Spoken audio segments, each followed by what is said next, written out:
قرآن پاک میں ایک آیت ہے، یا ایھا الذین آمنوا انما الخمر والمیسر والانصاب والازلام رجس من عمل الشیطان فاجتنبوہ لعلکم تفلحون۔ ایمان والوں سے کہا گیا، اے ایمان والو، شراب سے، جوا سے اور انصاب سے یعنی پتھروں کی پوجا سے اور ازلام سے، فاجتنبو، ان تمام چیزوں سے بچو، لعلکم تفلحون، تاکہ تم کامیاب ہو سکو۔ 4 چیزوں کو بیان کیا گیا۔ سب سے پہلے شراب کے بارے میں حدیث ہے کہ جس قدر انسان دنیا میں شراب پیے گا، جہنم کے اندر اتنا ہی پیپ اس کو پلایا جائے گا۔ اللہ اکبر۔ شراب تمام برائیوں کی جڑ ہے، یہ بھی کہا گیا۔ آج کس قدر شراب میں لوگ گرفتار ہیں اور زندگی کا ایک حصہ بنا لیا ہے، بغیر شراب کی اس کی زندگی نہیں گزر رہی ہے۔ میرے بھائیو، توبہ کرو۔ شراب جب تک تمہاری زندگی کے اندر ہوگا، اس وقت تک نہ دنیا میں کامیاب نہ آخرت میں۔ جب انسان شراب پیتا ہے، تمام برائیوں کی طرف اس کا جی کرتا ہے جانے کو، اس لیے شراب سے توبہ۔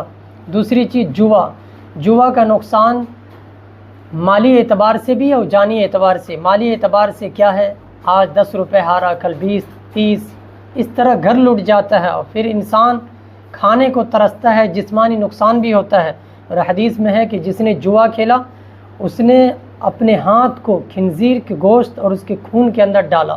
اتنا ناپاک ہے خنزیر، نجس العین ہے، ہر پارٹ اس کا ناپاک ہے۔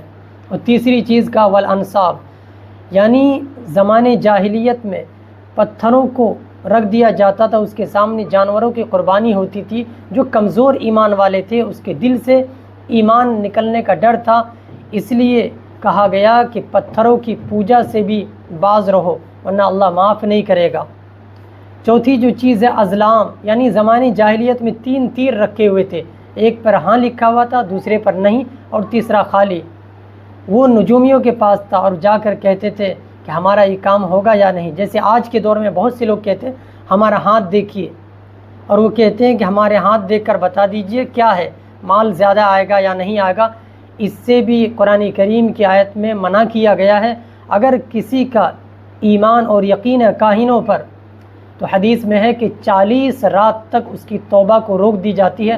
توبہ مانگے گا، دعا مانگے گا اللہ تعالیٰ سے، توبہ کرنا چاہے گا، اللہ معاف نہیں کرے گا۔ ان تمام برائیوں سے اللہ تعالیٰ ہم سب کو بچنے کی توفیق عطا فرمائے۔